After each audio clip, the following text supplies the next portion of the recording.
sermon. Now, it's actually Paul. Okay, it's not the one to give the sermon. I felt his heart stop a bit.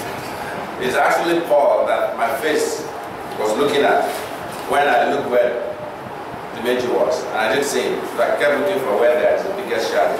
Then I found it. Okay. Shabbat Shalom. Sometimes I have a trouble, or I have problems, or trouble deciding on what to talk about. I try to read a lot. I have, honestly, sometimes very busy schedules. But it's been some time, though, that I've done that. But I started again. Immediately we came back from the feast. I try to spend an hour every day at least to read, because there are tons of books that I've actually purchased or downloaded or transferred to my iPad that I have not read. And the times when I do read a lot during the week like that, a lot of things keep churning in my mind. And knowing that I sometimes have to interact with people and I sometimes have to also talk to people, my mind, my head is oftentimes always compiling things to do. So I was sort of like undecided this morning in terms of what to talk about. And then Mr. Ademeji sort of like told me, okay, this is the one you should use. So I want to talk today on a topic that is similar to what you used today. And I've titled it, The Involved and the Committed Christian. Which are you? The involved and the committed Christian. Which are we, or which are you? It's something we should take personal. It's a question I've always asked at the personal level as well. Right from the age of 16, when God brought me back into the fellowship of the people of God in Nigeria, I've always felt it's a personal question every one of us should answer. And I think for us in the United Church of God that are here in Lagos and in Nigeria, it's a question we also should be asking. Because oftentimes the future of the church or the future of a people will depend on whether its members or its citizens are involved or they are committed. The same way also as Christians, this church is to grow. If our children, our nephews, our nieces are to be an integral part that will actually be nurtured and that will fellowship and thrive in this community, in this congregation, each of us that are here, old enough to listen and understand the words that we often hear by those who are standing here, have to be able to make that decision. Are we involved Christians or we are committed Christians? Oftentimes we look at those two statements and might be wondering, what does it mean to be involved? What does it mean to be committed? Because sometimes we mistake involvement for commitment. And that's not always true. The easiest way I can use to explain it comes from two stories I can share, life stories I can share. Every year as we prepare for camp, there are always lots of gear. It's not like the times when we will go to camp and we only take a few equipment. We have a place to stay, we have people who take care of our feeding, we have people who take care of our lights and other basic things. And we only have to look at equipment for activities. When we want to go to camp, everything we have to prepare. Everything, because we're going to a place where we have to set up where we will sleep. We have to set up where we will toilet. We have to set up what we will eat. People will have to cook the food from scratch. We have to do a lot in preparing for camp. And we often will spend days, weeks to gather and put all together the gears. People will sometimes come here a few days to camp and sort out all the various equipment. And then we have everything ready, and then a truck will come, and in the morning we will have to load both from here and also from the house into that truck. And then the truck will go to the pier where we will get to the campsite. And then people have to offload from the truck and put in the boats. And then, of course, when we get to the other side of camp again, we will offload the boats, put them on the pier, and then carry from there and take straight back again to where we're going to use them. And then, of course, the process of setting camp now begins, actually. When we are done with camp, we also have to dismantle everything. and then we'll pack everything and bring them back to the pier, load the boats, bring them back again to the pier close by, load them into the truck, bring them back here, load the trucks again, offload the truck back, bring things back up here and in different places. That's quite a lot of work to do. Every year, as we make those preparations, we started that about 5 or 6 years ago. It never ceases to just amaze me. And sometimes it amuses me, frankly. And to me, it's also a lesson in human capacity and human ability. When I watch as campers and staff work together to load and offload at all the various points. I will tell you why that is amazing and how that explains what I mean by being involved and being committed. All the staff on the campus who volunteer to be at camp all want to be involved in the process of camp. By virtue of the fact that they are all on the list as campers and staff, they are already involved in the camp activity or the camp preparation. But it is not all of them that truly are committed.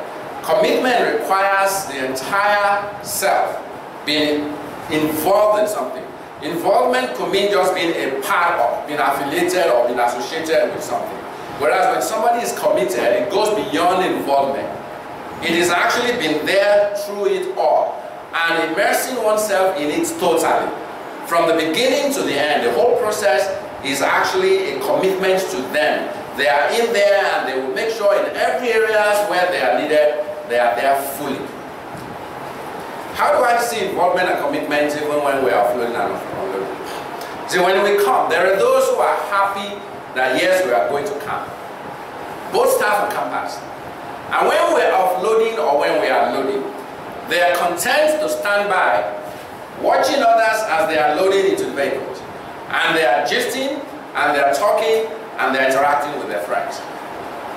Their involvement is just to be at camp and be a part of the activities because it's beneficial to them. They enjoy the fellowship, they may enjoy the environment, they may enjoy even just the opportunity to be away from whatever it is that they're used to. So their involvement is because it suits them, it pays them, there's some benefit they are getting from it. That's why they're there. So you will see people like that when we ask them, why are you standing there? Everybody, let's load that thing. I will often watch, and it's interesting. I will watch, and their actions actually point to me. And time again, it shows their basic nature. Which, as you interact with them, you know that is it. And then it gives an opportunity for me to be able to look at how this can be encouraged or it can be helped, or maybe they can be pushed into maybe growing. And some of them, when you now push them and you make it mandatory that everybody must do something, you will watch them, and I've watched them. There will be those who will go, the involved one, and they will look for the lightest, smallest task possible to do it. And they will take the longest time as they could to accomplish those tasks. Again, it always also reminds me of how children often behave, because you will sometimes see the little ones that will expect to be the least able to show commitment at a high level. They will go and want to do and be taking tasks that are way higher than them. Now sometimes they actually get on that people's legs. They're used to about. You cannot do anything like that. You notice children will want to sometimes do tasks that is way beyond what they can do. Don't you notice it? Things that are way beyond them. Because they see other people doing, they want to do as well. And you see them trying to take more than they can choose, so to say. Actually, that is one of the hallmarks of commitment. People who will go in there that will not look at the size of the problems, but what is in them is what will make them go out to tackle that problem. There are those when they are carrying, you see them when they carry one thing and they drop, and they carry the first and they drop, and they look around and they see there are some people who are actually standing and talking. They'll feel like, you know what, I think I've carried 2 or 3, let me stop as well. Then they'll stop and they want to also rest or talk and do something else. And you see them, I will see some of them specifically when they get to where they're supposed to carry. And they will look around, and I will see them, they'll do it. Then they will go and pick from somewhere, something that is the lightest, the smallest, so that that doesn't give them the least stress. They'll take it and they go and drop it.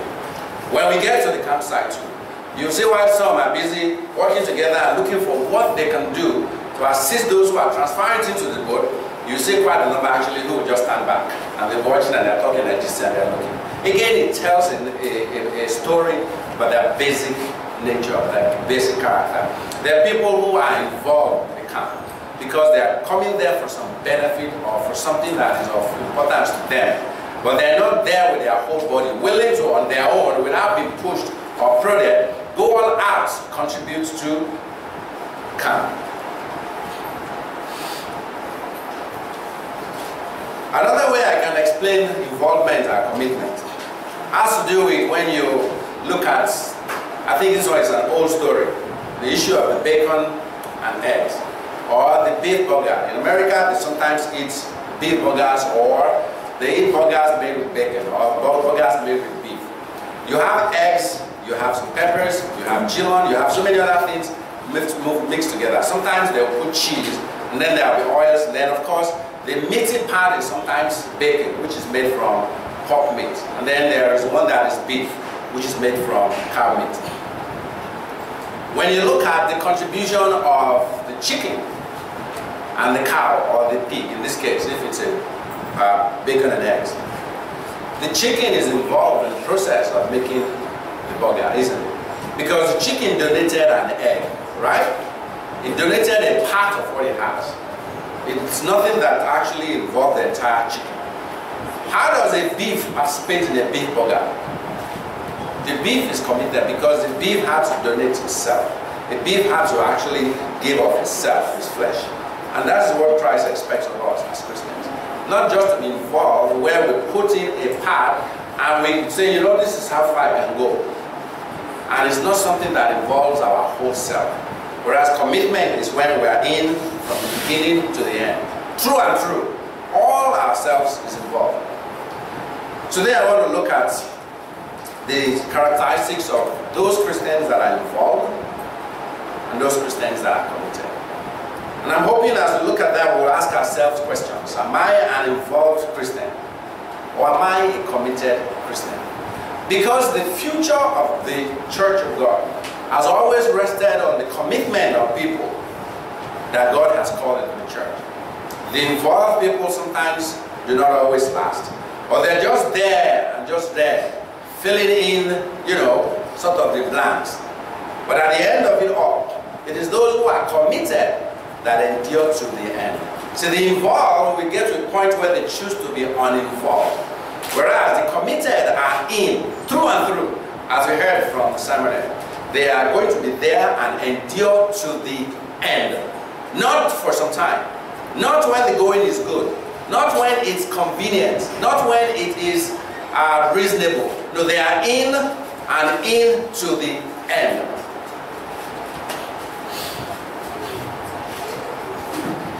I was reading about suicides and the characteristics of those who commit suicides. Characteristics that psychologists and other people have found to be common to people who commit suicides. And one of the points listed is that the people who commit suicides are people who lack what is called life skills, and they are not committed to life. They're just involved in life, and they're not committed to life. And they lack what is called life skills. And what are life skills? They do not have courage. They do not have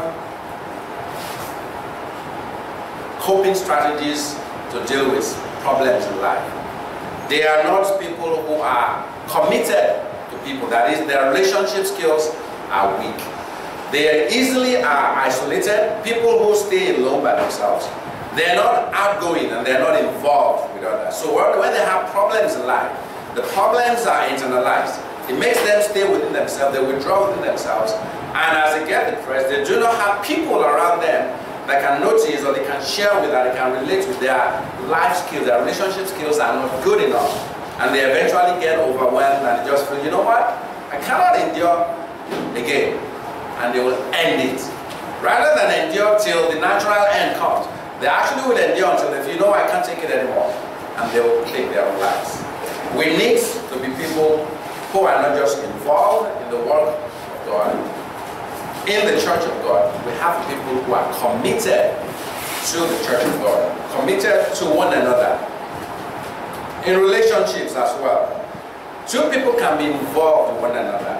They're good friends, or they're offensive, yeah, husband and wife, boyfriend, girlfriend, as we call it. People readily break those commitments, those relationships, because there's really no commitment. The word commitment means that you are in and you are into the end. In the old West America, there are a lot of things they do that is symbolic. If you are a cowboy or a young man, oftentimes they will have is their horse and their gun and their robe. That's all they have. Maybe they may have a change of clothes and maybe a blanket. And all of that, the change of clothes, the blanket, and every belonging they have, they will put it in what's called a bedroll. And that bedroll, they will roll it, might be about this wide and about this thick. Just almost the same size as when we will roll a sleeping bag together. And so they have their blanket, they have their change of clothes, they have their one or two on the waist, and they will roll it together, tie it, and it's about this long, and about this times of size, and they will be at the back of their horse. And that's all their belongings. Oftentimes as they move around, they're looking for work. And they will often find a farmer or a herd, some people who are gathering cattle along the way and they are transporting them to go and sell somewhere. Or someone who is a farmer that has acres and acres of land and has cattle growing all over, and they need people who often take care of the ranges and look at the animals. So then they hire them. Oftentimes when they go around to work, because they may take hours before they get back to their house, they used to have a wagon with a cook who prepares the food, and he goes along with the people who are working. If a man stops at a campfire, hello the fire, and they say come in, and he comes in and they say I'm looking for a job, and they say okay, we'll give you a job. All right, come and eat.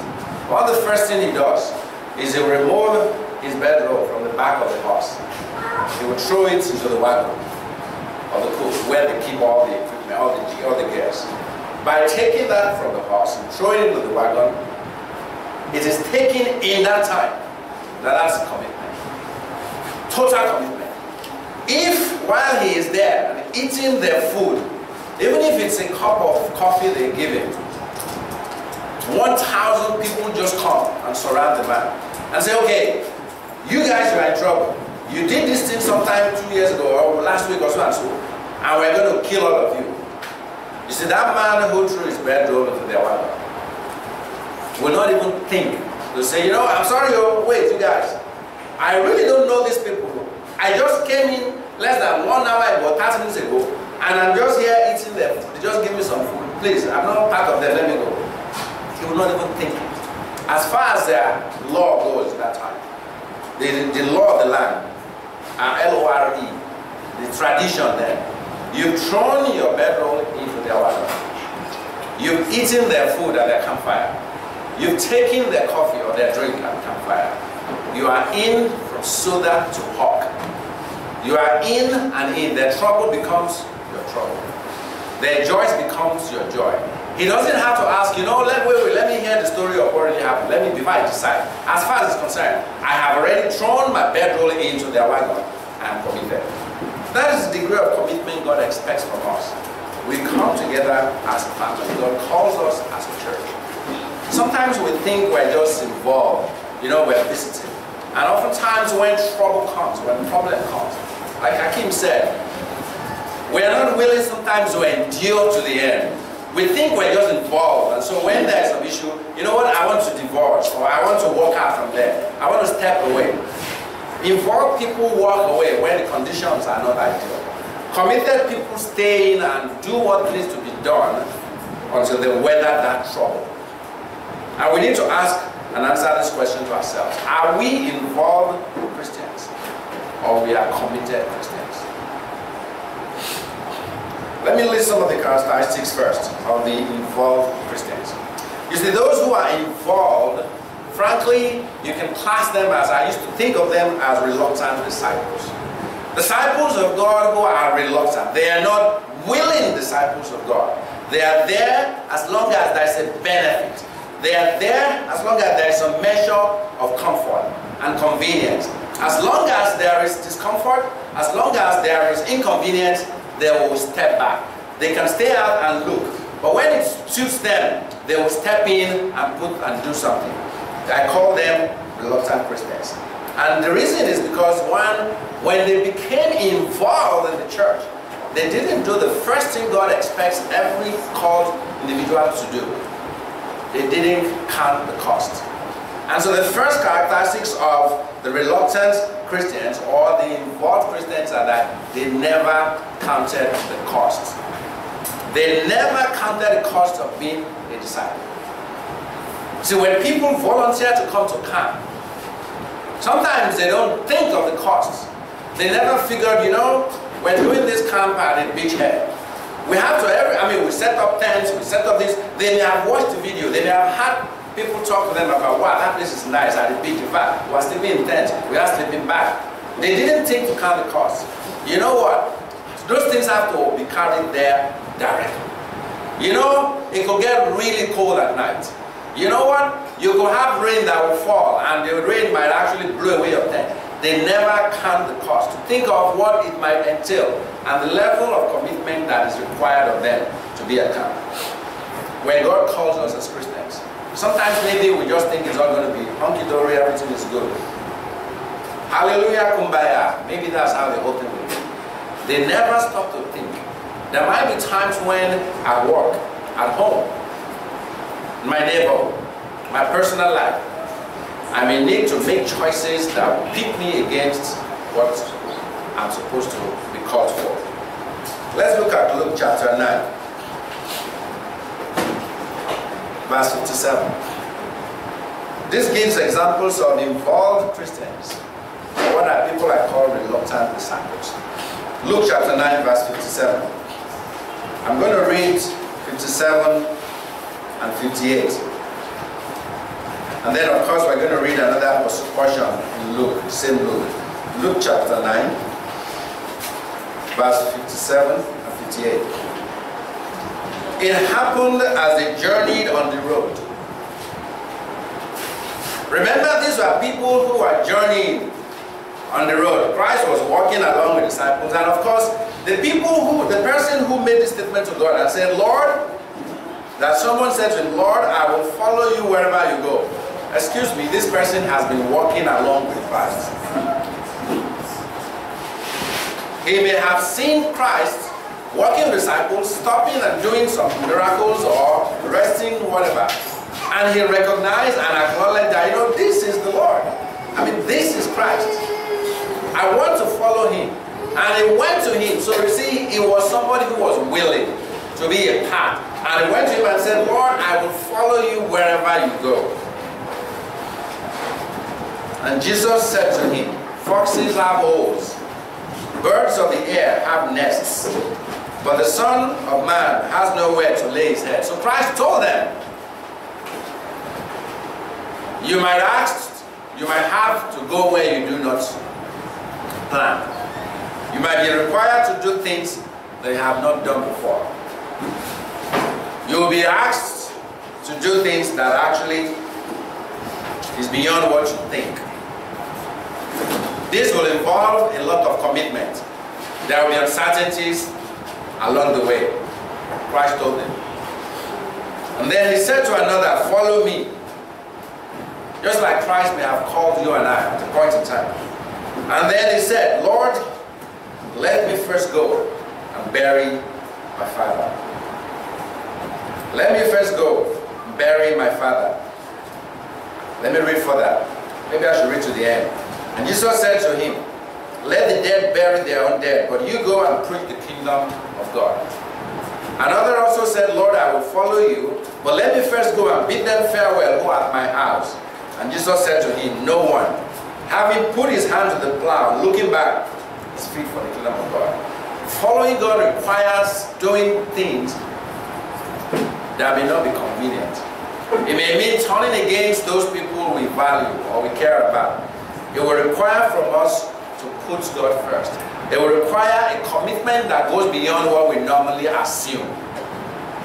The person who said he wants to go and bury his father, every commentary you read on this place says that the connotation or the context of what is said is not that my father is dead, let me go and bury him, because the Jews will bury a dead body within 24 hours. It is believed that for a dead body to be above ground for more than 24 hours is dishonoring the body. Unless somebody dies, maybe it's torn by animals, and the blood of that person is all over the person, is when they will leave it for at least almost 48 hours. And it's not as if they're cleaning the body. What they're doing is they're doing some ritual to simply, as far as they're concerned, the blood, was let out, just like when they say an animal that was killed by another animal or that dies for itself, and it should not be eaten. So they feel the body has been desecrated because the blood has been spilled without actually being properly done. So they will do things to want to sort of like purify the body before they will bury the body. So the person who said, I want to go and bury my father here, it's not as if the father just died. It's almost like my father is still old and he's still weak, and very soon he may die. So let me wait. When my father dies and I fulfill my obligation by burying him, then I'll come and follow you. It's like people who want to be involved, but they're not ready for the cost of commitment. Okay, I want to follow you, okay? But the thing is, I have certain things I'm trying to accomplish. I need to first of all make sure I finish my house. Okay, I want to get my degree. Okay, I want to make sure I have a child. Or, when I get married. Or maybe when I get a job that this salary level. Then for various reasons, people who are involved will only want to follow and do what God wants wholeheartedly when there is nothing personally that they want to accomplish that may be hindered by that decision. So the first characteristics of involved Christians or reluctant disciples is that they do not count the cost of being a disciple of God. And the counting the cost requires that we recognize that once we say, God, I will follow you, it means we are involved through and through. Sometimes I'm amazed that as Christians, we don't sometimes understand what God has called us to do. You know that service is not service if you can choose. Paul spoke at the feast about the heart of a servant, or the heart of a leader, heart of a servant. And he differentiated the difference between someone who is serving and someone who is a servant.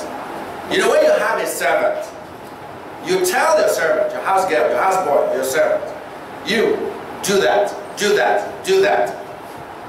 You know what they do? They just do that. They don't say, you know what, this one I will do, but this one I can't do this one now. This one I will do, but this one I can't do. Servants do not tell their masters, you know what, I'm going to serve between Monday and Tuesday and Wednesday.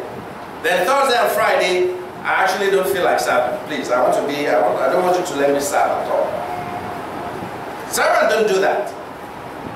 When a servant is called to serve, they know it's their job and they just serve. They are committed to serving. The same way with us. If we are not to be just involved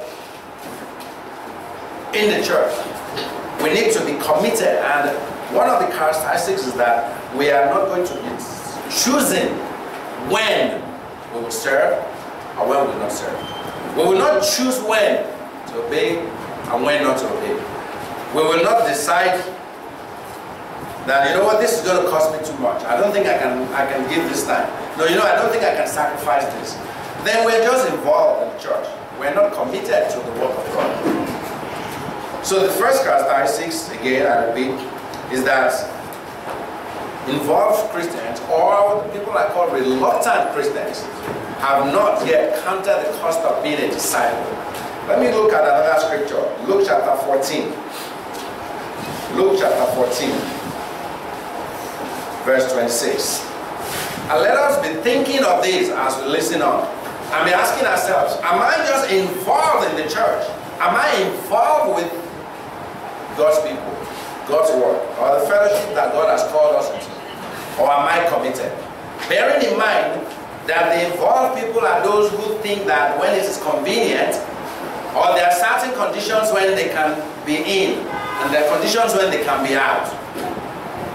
Every aspect of the work of God, as I said earlier, if our children are going to thrive in this church, if our families are going to thrive and grow, and this church will be the kind of church God wants it to be. We need more committed Christians than involved Christians. We need more people who are in all to the end and who will be there and be willing to give their entire self, like the beef will do, like the cow will do to the big burger, and not just donate an egg like the chicken will do in preparation of the big burger. Verse 26, Luke 14.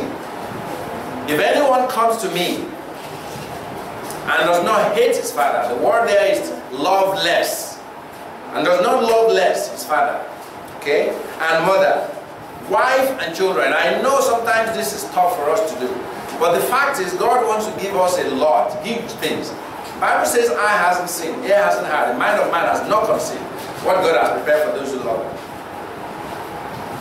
And so to whom much is given, much is expected. God wants to give us a lot, and therefore he requires the same level of commitment, not just involvement from us. Whoever does not bear his cross, come after me, cannot be my disciples. Let us meditate on this. Think about this statement. Christ said if we don't love less, brother, father, mother, sister, even our own lives, we cannot be his disciples.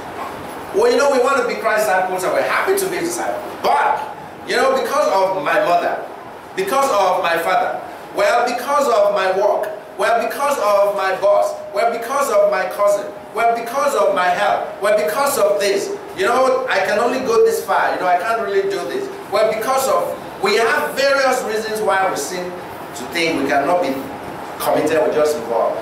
We only step in, and then, you know, because, you know, we can't step in again. If we have that mindset, we're reluctant disciples. We're not committed disciples of God. Whoever does not bear his cross and come after me cannot be my disciple. You know, I'm having this heavy cross right now. It's so heavy. It's so in fact, it's bruising my shoulder. My back is aching. I can barely stand. You know, with all this load upon me, how can I have time? How can I be able to say I have the mind? How can my mindset be calm enough? How can I say I want to follow God at this time? How can I say I want to be involved in the work of God? How can I be coming to church? How can I have time to think of maybe choir, maybe camp, or maybe spokesman's club, maybe ladies club, whatever it is, remembering that the scripture says in Ephesians 4:11 that the entire responsibility of the church has been put there for equipping the saint. Every activity, every program, everything designed within the body is for the education of the body. And for those who will feel, you know what, I have this, I cannot be involved in this. You know, it's not the time for me to do this. You have to be able to carry your cross. We have to be willing to take that burden on our shoulders and still follow Christ. You know, it's as hard to be a Christian in the church as it is to be outside. It's getting to the point where even within the church we all believe or we feel that we really cannot be. That it's a thing that is impossible or it's a thing of the past. And that should not be. I don't know why they are scared of my face. I have to go and do facial surgery to look more handsome. They don't like to sit in front. See, they let this front seat.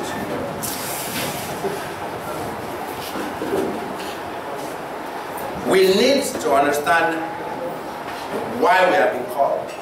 Understand that it requires sacrifices. It requires we putting our whole selves into it.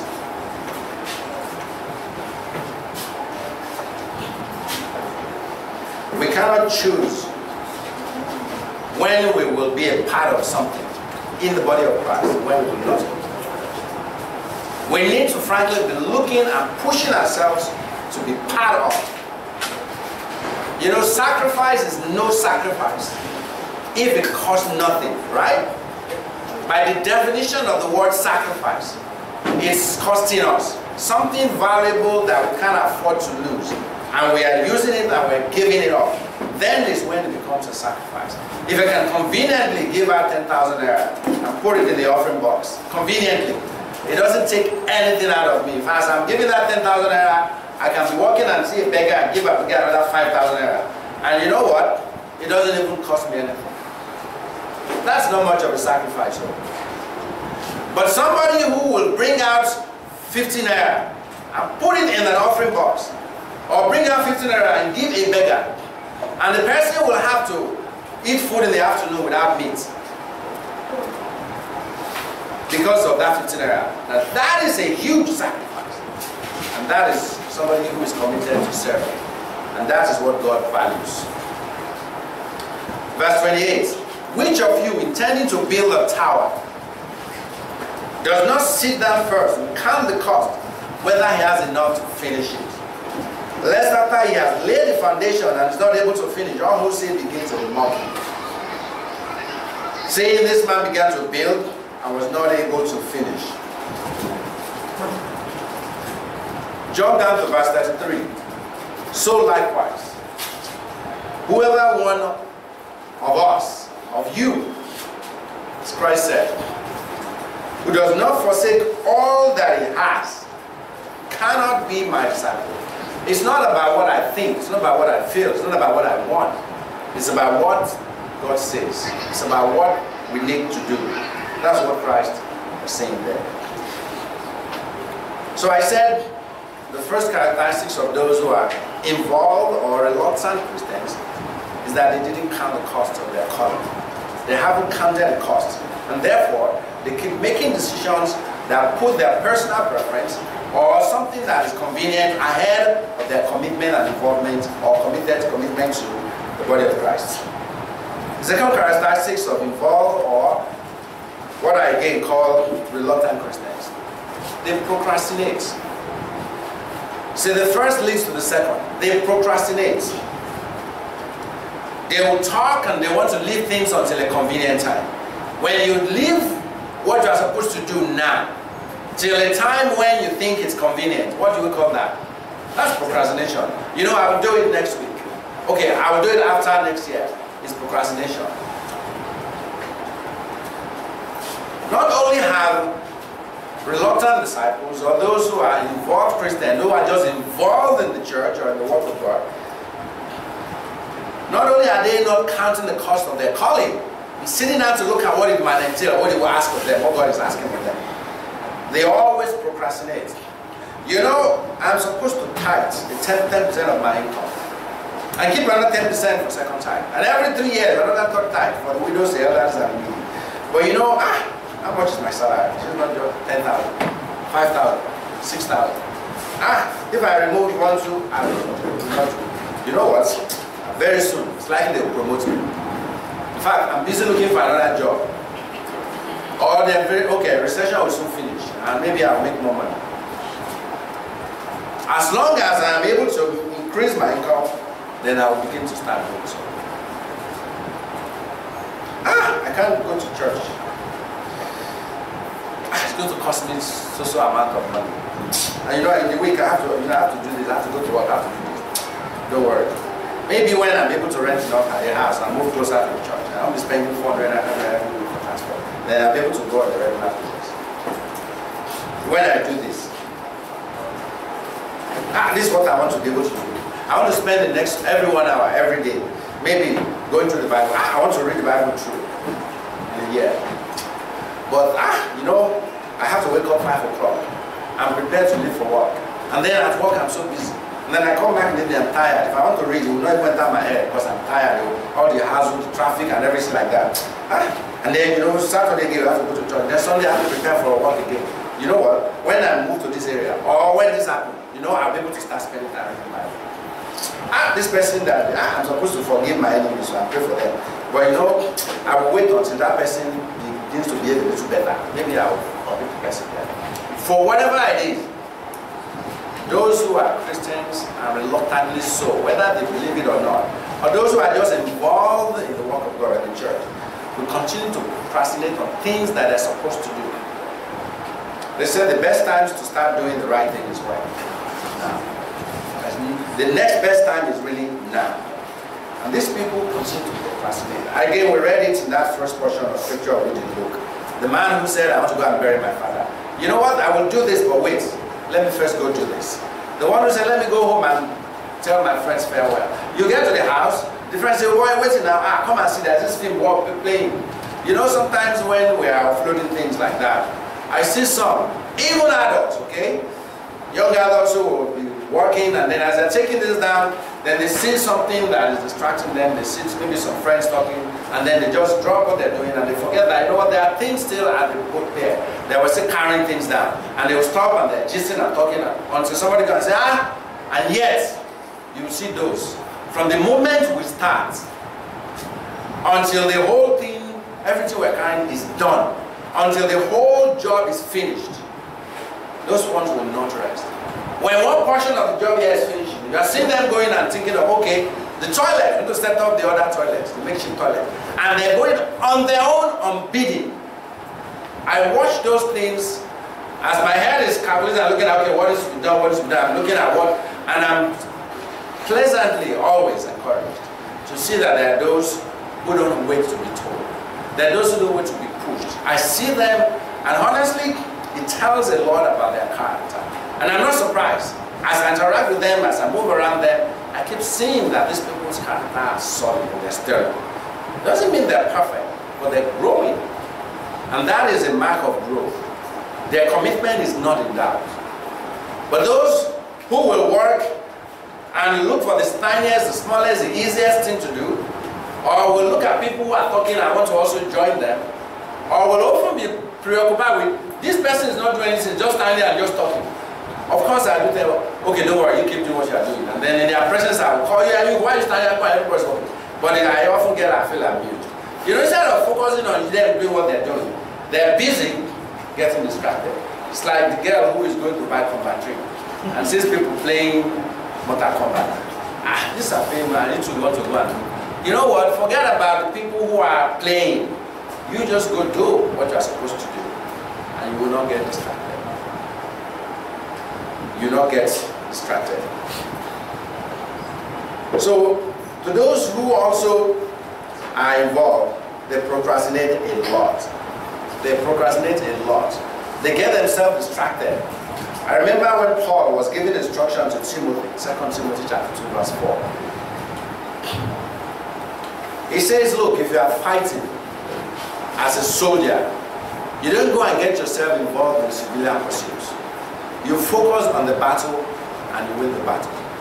For us to be committed Christians, we cannot procrastinate. You know what? I'm going to join this thing later on. You know, I'm going to do this next year. I'm going to do this next month. No, they start now. Once you know you need to do it, then you just start doing it. That's not easy to do. That's not easy to do. But oftentimes, the ability to do what we need to do starts by recognizing that we need to do it now. And not giving into, you know what, I will wait. No, I need to do this now. I need to start now. You know, I think personally, it's better for me to start something now. And maybe I take 2 steps forward. And then I make a mistake and I take 3 steps backward. But immediately I'll start taking another step forward. You know, what's the point? I don't think I'm strong enough. Let me wait until I'm strong enough so that when I'm going forward, I never go back. You will never grow. As a Yoruba saying, I will not say Yoruba, I've been learning and memorizing Yoruba proverbs of recent. That if you are afraid, the person who is afraid to rise, to fall, will actually never start to stand up in the first place. I'm afraid to fall down. You know, let me not, if I walk down, I fall down. That person will never even start in the first place. You will never even know how to stand up. If we're afraid to fail, and because we're afraid to fail, we decide to not even start to walk. We won't even stand up. We won't even walk in the first place. Successful people are not people who have never failed. They're people who have failed. And when they fail, they stand up and they walk forward. They learn from their mistakes. They know their mistakes don't define them. They will stand up and they will keep walking. Years ago, when I first came to the church, teenager, I read the account of Paul. Was it Paul? Yeah, it was Peter who wrote it in Romans 7, talking about the things I want to do, I do not do. And that was a bit confusing. Well, within a couple of years, I experienced that. And you know one of the worst things a Christian can do to themselves? feel so upset with themselves and their weaknesses that they frankly quit, and then they just give in to that weakness. That's the worst mistake anybody can do. Be upset with the weakness, but never stop trying and looking to God to help you and making decisions and steps to overcome that. That's what makes us committed. So those who are involved alone will always procrastinate. You know, when I'm a bit stronger, I can join them in carrying that. I've seen kids during those times when we are moving things. They will take things that normally I will look at that is beyond them to carry. Why? No wonder Christ said, unless we be like little children, we cannot be in the kingdom of God. And there are those who will see something that needs to be carried. And they try and they realize it's bigger than I can carry. And they'll call someone to come and join them and they'll carry. And there are those who are busy looking for the smallest, the lightest things to carry. They won't even venture near those things that are heavy. Or those things that they think, this one will, it will be, and I'm walking from there to there. Again, it's a testament of the kind of character that they are. There's a poem that is written called The Story of a Fool, about those who procrastinate in terms of developing themselves, getting closer to God, building themselves, and building character, and becoming committed in their relationship with God. Let me read it. One day, there was a little task that God wanted me to do. I said, Lord, you gotta wait. There's this little child that I just had. I need to raise this child. And you know, the cost of living is so high. So I need to work, make money so that I can take care of this child that I have. So I'm sorry, I can't be committed yet. I can only be involved when it's possible, so to say. I have this little child to raise and the prices of living are so high. Say, besides, I have found a house and a lot, that's a plot of land, that I thought would like to buy. So I took on some extra work. I'm not going to go to church because I'm always too tired when I come back and I want to rest at home. At least, after all, Friday, Saturday is a Sabbath day of rest. But I got up again on Monday morning. I am so tired. But if I don't go to work, I'll get fired. And so I left and I went to work. And so I went along for years with never a thought of God. Until one day, my little child died and was laid beneath the ground. The lovely home we had bought for her seemed empty and so bare. In anguish, I turned to God and I cried. It isn't fair. It isn't fair that I should take my little one and cause my wife so much tears. When we have been so happy all these years, few short years, but very busy years. 'Twas then I heard the voice of God come ringing in my ear. And God said, I called upon you once, but then my cry you will not hear. Now in your grief you cry for me. Why must this sad thing be? Your little child became your God. As oftentimes we let our work, our desires, our ambitions, aspirations become our God. I know someone who will say, you know, all the things I'm doing for my children. Because they are all on me. My husband is not helping me. My husband is not helping me. You know, everything I'm doing is for my children. Look, Mr. Akinbo, as long as my children are going to school, they are taken care of, they are doing this, that is my job. Okay? In time, when they are okay, when they are their own, Mr. Akinbo, I know what I'm supposed to do. I will do them. But I have to just sacrifice for this, my children. This person said this for so many times within a couple of years. Frankly, I started being afraid that maybe something will happen to those children. Because God did say that my name is jealous. I am a jealous God. God said so. He said, for I am jealous. My name is jealous. And he said he's also a jealous God who visits the iniquities of fathers and children. And if someone is jealous of something, what is going to happen? That thing that you're jealous of, they want to damage it, isn't it? And I started praying, God, please, don't touch these children. I believe God is smarter than we. What he needs to do, he knows. And you know what happened? God didn't touch the children. Nothing happened to the children. In my own mind, I was thinking, one of the easiest ways to get this person's mind from this concept of, you know, I'm doing this with my children. My children, my children, my children. Okay. Now, if I were, because I'm a human being, thank God God doesn't think like us. I said, okay, I'll take those children away from you. Then let's see what will happen. That was my thought. But God didn't touch the children. God touched that person's health. The person had a disease that had no cure. And within a year, roughly almost under 2 years, the person died. But the last 4 months of that person's stay, before that person died, the hospital suffering, getting transfusion, the person kept crying. Mr. Akinbo, please pray for me. Ask God, in fact, God, if God forgives me, I will do this. I said, God doesn't think as we do.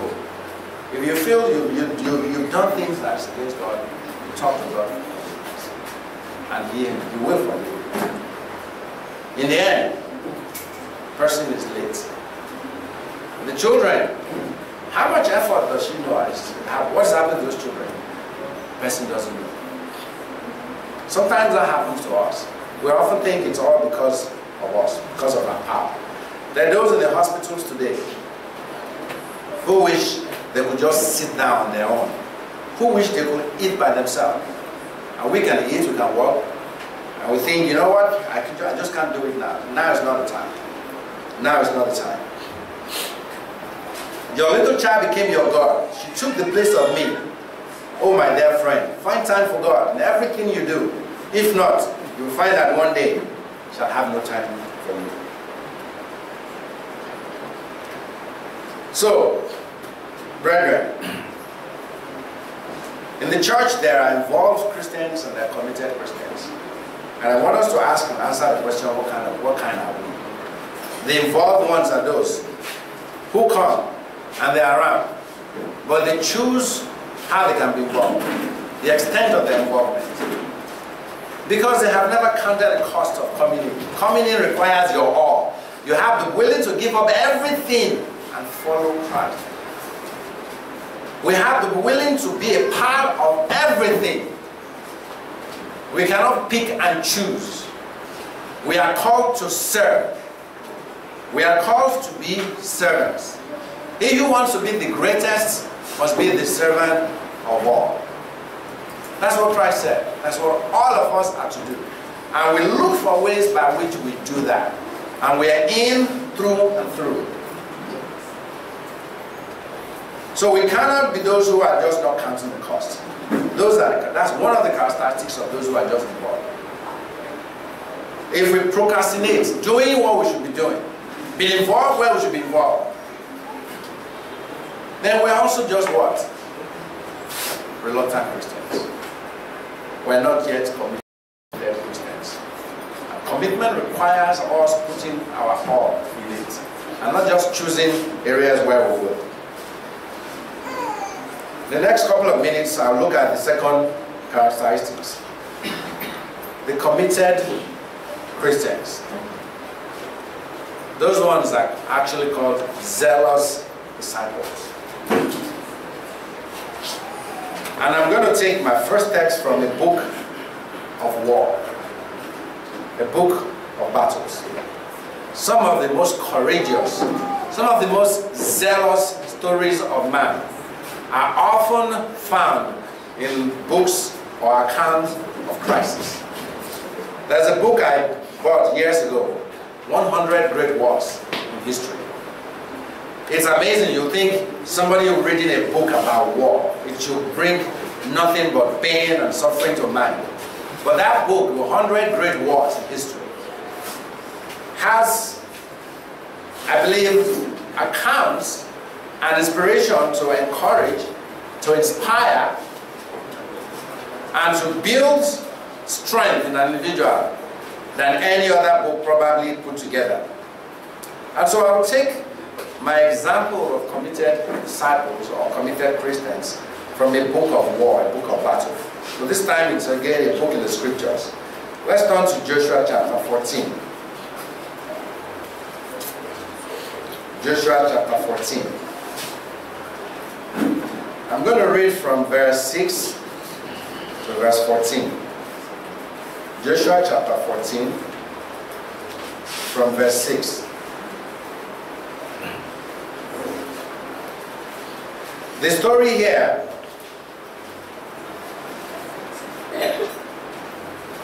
happened after Moses died and Joshua had taken over as the leader of the children of Israel. The word Joshua is almost the Old Testament equivalent of Jesus Christ. The Lord is salvation. And it was a leader that was to lead the children of Israel into the promised land. They were going and they were fighting battles, defeating enemies and nations, and they were claiming the land. But the land wasn't completely free. Look at the congregation in Lagos. 98% of the congregation in Lagos hardly ask for assistance to attend the feast. 98% have been blessed enough to make sure that when they are attending the feast, they can take care of all their expenses. Actually, that is, you may be surprised, unusual in Africa. Frankly, unusual. It has given us some reputation in the US that over the past 7-8 years, our feast assistance continues to reduce and reduce and reduce almost on an annual basis. And for at least about 4 years now, there are those who actually will join with me in actually having excess second tithe that will contribute and use to supplement the feast assistance of some of our members. It will come to a time when we cannot get feast assistance from the US. It will come to a time. The budget has been dwindling and dwindling. Years ago, I think I mentioned it, and you can read it in the United News. Pastor's salary who are on salary. Those are full-time pastors who are on salary. They cut their salaries by 5%, later by 10%. And then many of them started voluntarily giving off their retirement benefits. I was surprised to hear it. Years ago when Mr. Jim Franks was asking that I should be fully employed. I work as full-time, but I'm not paid. And they said, you know what? We want you to work full-time. That means I cannot keep a job. All I do is just pastor. And Mr. Keller said, don't accept. One, they probably cannot pay your salaries. Two, the church is not growing in terms of more and more young people are not getting committed to church. The older generations are there and they are dying off. And most of the younger generations, they are becoming more secular. There's a movie that I wish I could have shown at first. The Atheist Delusion. How many of you have seen it? The Atheist Delusion. People are in the United States from the age of 12, between 12 to 17, especially when they enter college or junior secondary school. Within the first 3 years, they just become atheists. They don't believe in God anymore. There are ministers we have in the church whose children do not believe in God anymore. There's even one you know that the son just walked away from God. And they don't, it happens. And so we say, don't accept. Who knows what will happen? So if the church doesn't get any assistance from the US, so what happens to us? We don't keep the feast? Well, I am totally encouraged and I'm sure that we still keep the feast. And the assistance required, because you see, as I said, there are those, can you believe that there are those who actually will have excess second tithe of up to about 100,000 naira, and they say, this is my excess second tithe. Let's use it to assist those who do not have enough. Because the scripture did say that our tithes, second tithe, we should use it at the feast. If it doesn't finish, if I have more than I need for the feast, I'm not supposed to spend it on my personal things. Mostly I used to use as much as I can for assistance, and then I make sure my offering first and last day is huge. I don't need to keep it to next year, because I know next year I will have enough as well. And there are those who will be able to now contribute what is called excess second tithe. So God is blessing and is increasing us. Now this is Lagos, a congregation when about a year, I don't know how many of you remember when after I was ordained, I sort of gave one scathing message about how embarrassing and shocking it was that our income in terms of tithe per month was under 15,000 naira. That less than 3 people pay tithes, and I was like, it's a shame. And this is the Lagos congregation that we hardly have anyone. Beyond a few singles, just a few who require assistance. This assistance is often part, maybe feeding. Okay? But the church still needs a lot to do. There are still those in this congregation whose monthly income barely sustains them. There are still those who need to improve their standard of living. There are still those whose kids still need to finish secondary school, enter university, and go beyond. So we still have, obviously, things to do. Just like in the time of Joshua here, there were still enemies to conquer. We still have to learn, maybe to deal with gossip and rumor. We still have to learn how to work together and overlook maybe offenses and all the little things that sometimes threaten to pull us apart.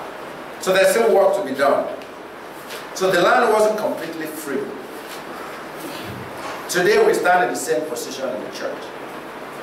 And the church therefore needs committed people who will be there no matter what. You know, it's commitment that makes a husband and a wife stay together even when they have quarrels and issues. Let me start reading from the book of Joshua chapter 6 as the story continues.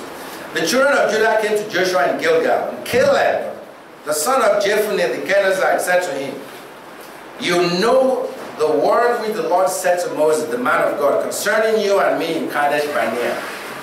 Joshua, remember, so to say, or saying, do you remember what God said about you and myself when we were in Kadesh Barnea?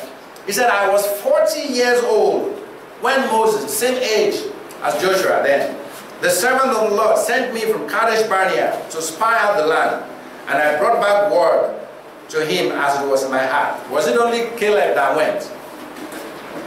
Okay, you will know that he was talking about the 12 spies, right? That were sent. But he's speaking about himself personally. "Nevertheless, my brethren who went up with me made the heart of the people melt. But I wholly followed the Lord my God." He's talking as if Joshua wasn't there. But he knows Joshua was there. And now, so Moses swore on that day, saying, "Surely the land where your foot has trodden shall be your inheritance, and your children's forever, because you have wholly followed the Lord my God." I will explain this a bit, but just follow the story. So it was reminding Joshua what happened. They went to spy out the land, they brought back fruits, and the other 10 of them came with bad reports. You know, that land is really a good land. I mean, it's really wonderful. I mean, this church, there are really nice people there. Really pretty people, handsome faces. You know, nice looking guys. However, the other people came, and you know what they could see? Wow, there are giants there. Gossip mongers, plenty there. Rumor mongers, plenty there. Hypocrites, plenty there. Liars, plenty there. They could see all the trouble and all the problems as well. And these people came and they were telling Joshua and people, most of the people, you know, there are giants there, we're like ants, and they are children of Anak. They will eat us like grasshoppers. The walls of the city are so high, we can overcome them. In fact, if we go there, they will destroy us. They will eat us. They could see all the problems, and they couldn't see the power behind them. So the people were busy, those 10 were busy looking at all the problems. Caleb and Joshua were looking at God, and they could see what God could do. And now behold, the Lord has kept me alive, as he said. These 45 years, so he's now 85 years old. 2 years older than my dad. 85 years old. Ever since the Lord spoke this word of Moses while Israel wandered in the wilderness. And now, here I am this day, 85 years old. As yet I am as strong this day as on the day that Moses sent me. Just as my strength was then, so now is my strength for war, both for going out and for coming in. Verse 12. Now therefore, this is the characteristics, the first characteristics of those who are committed. Now therefore, give me this mountain. He said, give me this mountain, of which the Lord spoke in that day. For you heard in that day how the Anakim were there, and that the cities were great and fortified. It may be that the Lord will be with me. You notice the statement. It may be that the Lord will be with me, and I shall be able to drive them out, as the Lord said.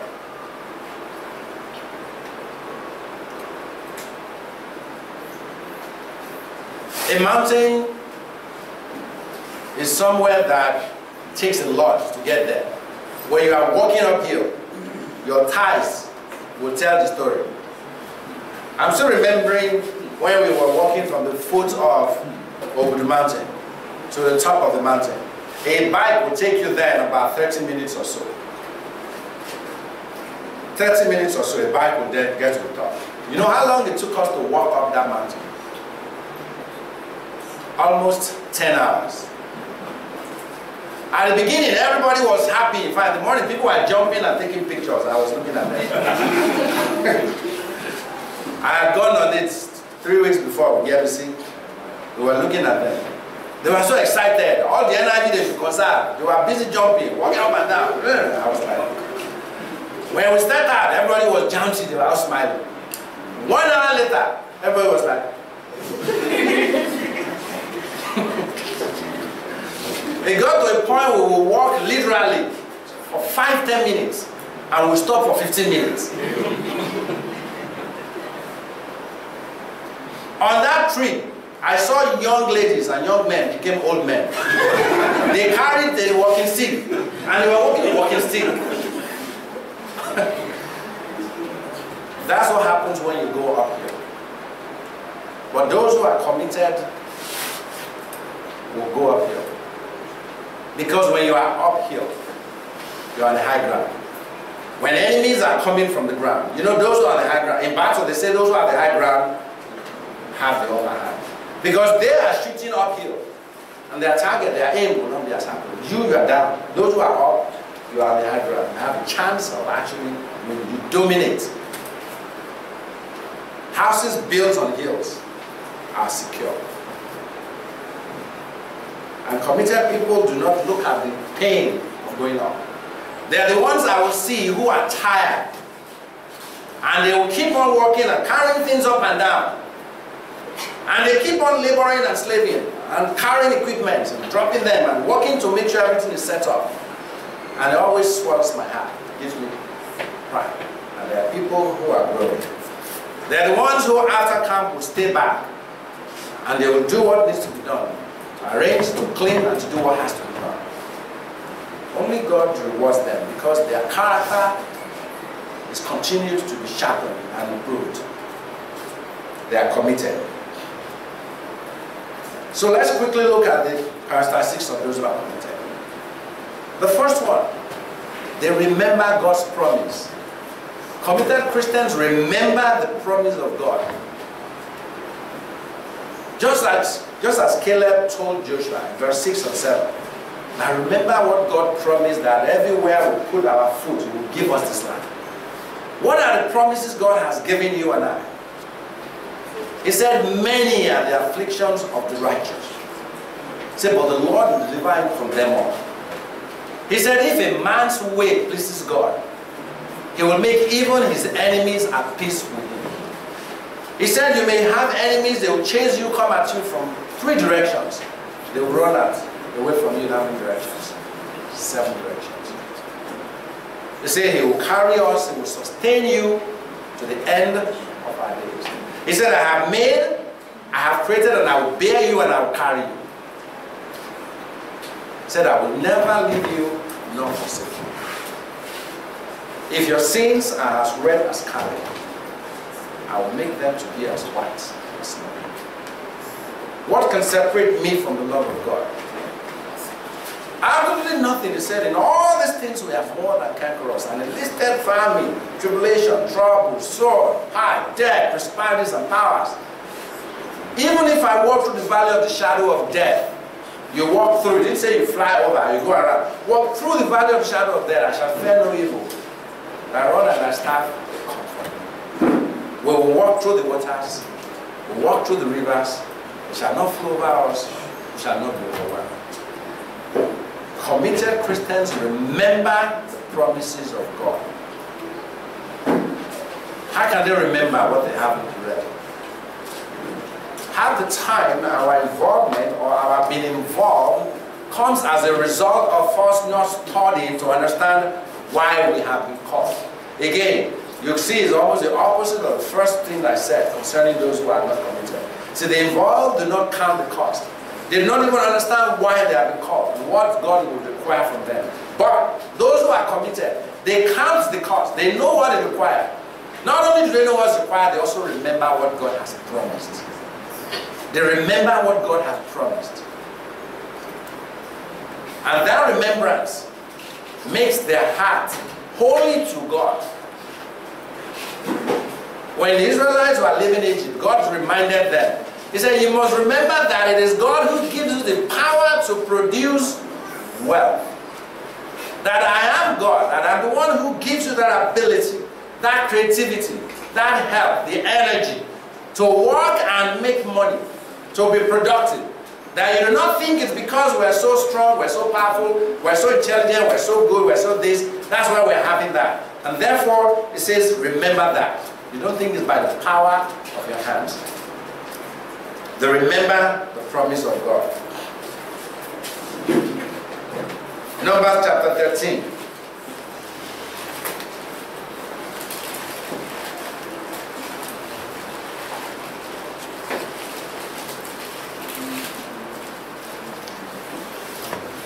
Maybe I don't need to even read that.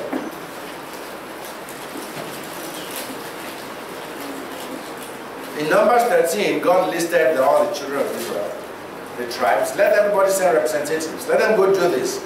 And this is my promise, what I'll do, this is what to do. Those people totally forgot about that. They didn't think of that.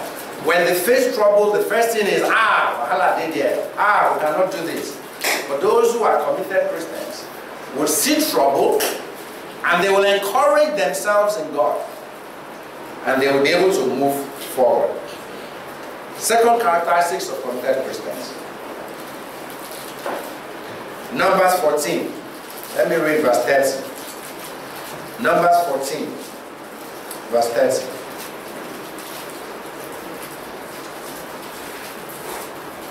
Except for Caleb, the son of Jephunneh, I'll read a little more than that, and Joshua, the son of Nun, you shall by no means enter the land which I swore I will make you dwell in. But your little ones whom you said will be victims, I will bring in, and they shall know the land which you have despised. But as for you, your carcass shall fall in the wilderness, and your sons shall be shepherds in the wilderness 40 years, and bear the brunt of your infidelity until your carcasses are consumed in the wilderness, according to the number of the days in which you spied out the land. 40 days, for each day you shall bear your guilt 1 year, namely 40 years, and you shall know my rejection. I, the Lord, have spoken this. I will surely do so to all this evil congregation who are gathered together against me in this wilderness. They shall be consumed, and therefore they shall die. Why did God pass this great curse, so to say, or judgment on the children of Israel then? Because the people complained. They were looking at the problem. They weren't looking to God. So those who are committed Christians do what? They look to God. They see God's strength and His power, and they don't see the problem they're facing. Joshua and Caleb said, you know what? Yeah, there are giants there. And yes, the cities are fortified. And yet they are numerous. There are many more than us. Say, but we will eat them like bread. They use that word. Say, we will eat them like bread. Because God is with us.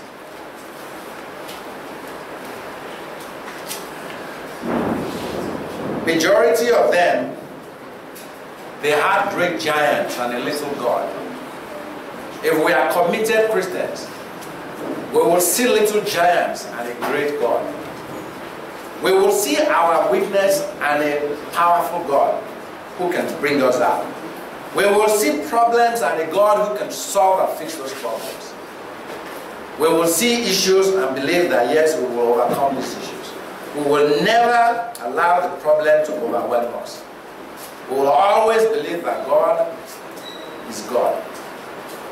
I always go back to what it says in Hebrews 11, that those who must worship God must know or believe that He is, that He exists. When they were in the trailer, part of that atheist delusion, they were interviewing so many people asking, do you believe in God? Say no. Do you believe in God? Say no. Why? How long have you been? Oh, since I was about 12, 13. Or I was in first grade, I was in third grade, there was everybody. So why don't you believe in God? So well, because one man said, one young man said, he was brought up in a Christian home. But as he grew older, maybe when he was in about 13, 14, he realized that there's really not much evidence to show that God really exists, and he feels it's just a delusion. One old man, elderly man, maybe in his 60s, said, those people who believe in God are just people who are just afraid. They are afraid to face the fact that when they die, they will just become petrol or crude oil.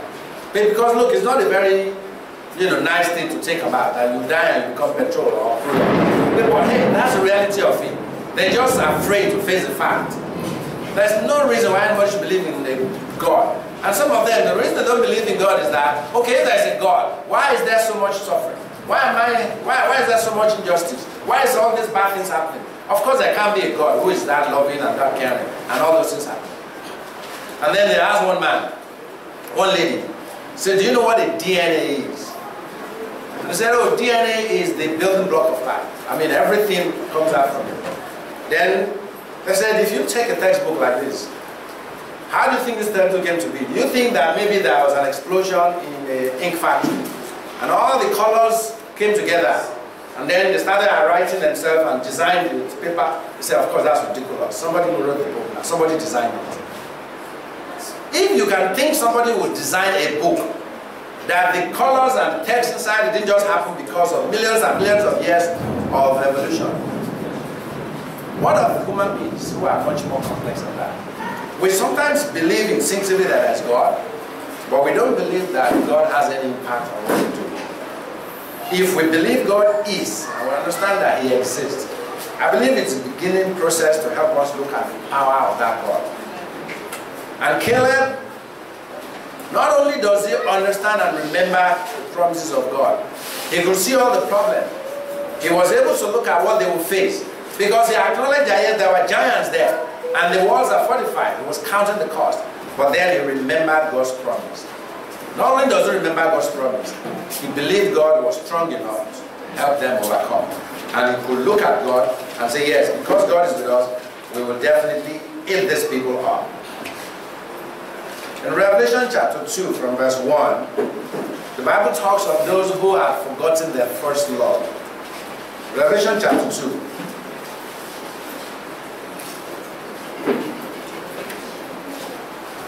From verse 1. To the angel of the church of Ephesus write, this thing says he who holds the 7 stars in his right hand, who walks in the midst of the 7 golden lampstands. I know your works, your labor, your patience, and you cannot bear those who are evil. You have tested those who say they are apostles and are not, and you have found them liars. Nevertheless, I have this against you, that I have left your first love. Remember therefore from where you have fallen. Repent and do the first works, or else I will come to you quickly and remove your lampstand from its place, unless you repent. Those people forgot that they were so fired, so eager when they were leaving Egypt in the morning that God told them. They went to the Egyptians, they collected things, and they walked out of Egypt with their hearts aflame. They forgot all about that. They forgot how they felt when the sea opened and the armies of Pharaoh went through And the water closed over them, and they were all destroyed. And Miriam led the women, and they were singing, and they were happy. I can imagine how happy people will feel in a situation like that. You thought you were going to die. And then they see open, and you go, wow. And then everybody's compound and ran through overnight to the other side. And as the enemies were coming, the water came over them, and they all died. I can imagine how joyful they will be, and how fervent, and how happy they will be. And then they went into a place where God said, go and spy out. And they saw the giants. And they saw the high walls. And they saw the population of that place. And immediately, oops, we cannot win. Ah, woe is us. We are dead. They totally forgot how excited they were having seen the work of God. Sometimes when we are first called, we have this zeal, this fervor. There's somebody who has been disturbing me for 2 weeks. A little over 2 weeks now. In fact, probably closer to more, because it was about a week to the feast that I got an email from this person. Contacted one of the pastors in Texas. And it was forwarded to me. And I got in touch with him. He's in Ibadan. A man from the East. And it was like, look, where's your church in Nigeria? I want to visit. Do you have one? I said, we don't have anybody, unfortunately. Okay, I want to get your booklet. I want you to know I'm a member of this church right now. And he was very excited. He's still excited. He wants a visit. He wants me to send all the booklets we have, all our past publications. Send all of them. I said, I'll send as many as I can. I was supposed to put them together and send materials to him through Mr. Ladeni or the Americans in Ghana. I totally forgot. He kept calling me and texting me, and he would call me at 1 a.m. at night. He would call me at 3 o'clock. I think maybe he wakes up, he's going to the toilet and remembers. He would call me. That's how it feels to me. Because he's called me at 2 o'clock, he's called me at 3 o'clock, he's called me at 5 a.m. He's called me at 12 midnight. He called me in the afternoon. I kept trying to not be upset. Because there's really no reason for me to be upset. He just wants to receive this booklet. He wants, you know, to be a part of the church. And that is his first love. He's even called me today. Called me yesterday. Finally, I had to throw it to someone. And he's excited. If the man should ever forget how excited he was at knowing things and understanding things and wanting to be part of the church of God, to know the will of God, understand the plan of God, if he forgets about all of that, his fervor, his zeal, his way, he becomes an involved Christian. He's no more a competent Christian. Right now, the guy is willing to do anything. He's willing to whatever. He's just so fired up. We can't lose that fire. We can't lose that fire. If you note, Joshua, I said, he wholly followed the Lord in his heart. He willingly chose. He chose. You know, God, if you are with us, I will deal with all these people. So, Joshua, give me that mountain. You know, where is the hardest task you have? What is the most difficult thing that is there to do? Give it to me. I will take it. We need to be like that. We need to be like that. When there is need, or there are things that needs to be done, let us not keep thinking, you know, other people will do it. You know, I'm busy. I have things to do. You know, I can't be involved. My prayer is God gives us more spirit, more willingness to be committed, and not just to be involved. Where we just want to contribute, you know, I can be involved when, you know, to this extent, when this happens, or in this way, or after this, or before this, or when this. We need more and more people who are committed in the Church of God. Verse 10 and verse 11 of Joshua that I just read in chapter 13. In Joshua 14, verse 10 and 11. Joshua remembered God's faithfulness. And that is the third characteristic of committed disciples. Committed people remember the faithfulness of God. They remember the faithfulness of God. They remember the faithfulness of God. Not only did they remember the promise of God, okay? Not only do they look to God and what He could do, they actually remember how faithful God has been. Now, how can they remember God's faithfulness?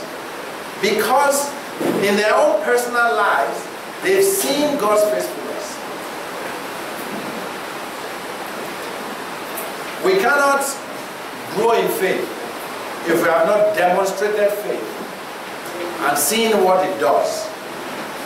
If we are afraid to trust God, we cannot see how God will deliver us when we're in trouble. Because every time we're always afraid and we don't take a step of faith. Therefore, we have no experience of God being faithful and actually coming out and helping us. So it's important that for us to be committed, let us start learning how to put Him first. Let us learn how to trust Him and wait for Him to actually show Himself strong and alive. Because that's what God says He looks for.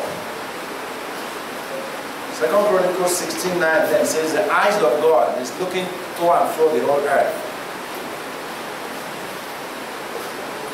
While God is looking for those whose heart are loyal to Him, so He can show Himself faithful to them. In conclusion, there are within the body of Christ Christians that are involved and Christians that are committed. Christians that are involved, Christians that are committed. We need to be more than involved in the church of God, in the things of the church, in one another's life. We need to be committed. We need to not only see someone and say, you know, how are you doing? All is good. Have you eaten? No, I've not eaten. Don't worry, God will provide. It's been involved. We have to be able to say, you know, how are you? Oh, all is not bad. Have you eaten? I've not eaten. Oh, hey, okay, you know what? I will share half of my food or 1/3 of my food with you. And that's been committed. For those who are not committed, who are just involved, they are like reluctant Christians. And their problem is that they haven't counted the cost of their calling. They procrastinate doing things that they're supposed to be doing. And by so doing, they cannot be fully involved to the point where their commitment is total. And the Bible says, if you do not love less, father, mother, brother, sister, even our very lives, they say we cannot be disciples. If we are not willing to give up everything and follow Him, they say we cannot be disciples. It's like the story of the rich young ruler, who said he's been keeping all the 10 commandments all his life. And yet he wants to follow God. And Christ said if you want to be complete, so show your total commitment, because that's what God wants. All in, all in. Okay, sell up everything you have, come and follow Him. Because He's ready, He's willing to be involved, but He's not ready to be committed. The Bible says He shook His head and walked away. You know what? I wait till next month. Well, I wait till next year. Well, maybe when my son or my daughter is in this level, or when my house at this place, or when I have this or when I have that.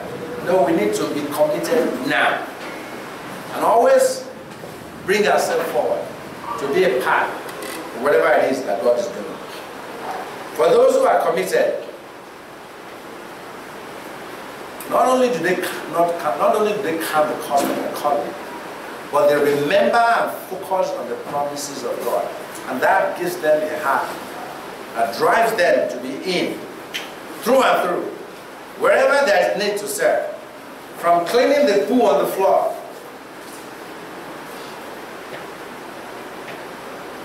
to carrying the load on their head, they are committed. They will do whatever needs to be done, as long as they are allowed and given the opportunity to do so. They not only count the cost, they remember and focus on the promises of God. Committed Christian also focus on God, not on the problem. They don't ignore the problem. No, they see the problem. They recognize the problem. But they also recognize that he who is in them is greater than he who is in the world. That with God, nothing is impossible. They are like Habakkuk said, chapter 3, verse 15 to 17. That even if the fig tree does not blossom, maybe we should read Habakkuk chapter 3. That is a characteristic of those who are involved. From Habakkuk chapter 3.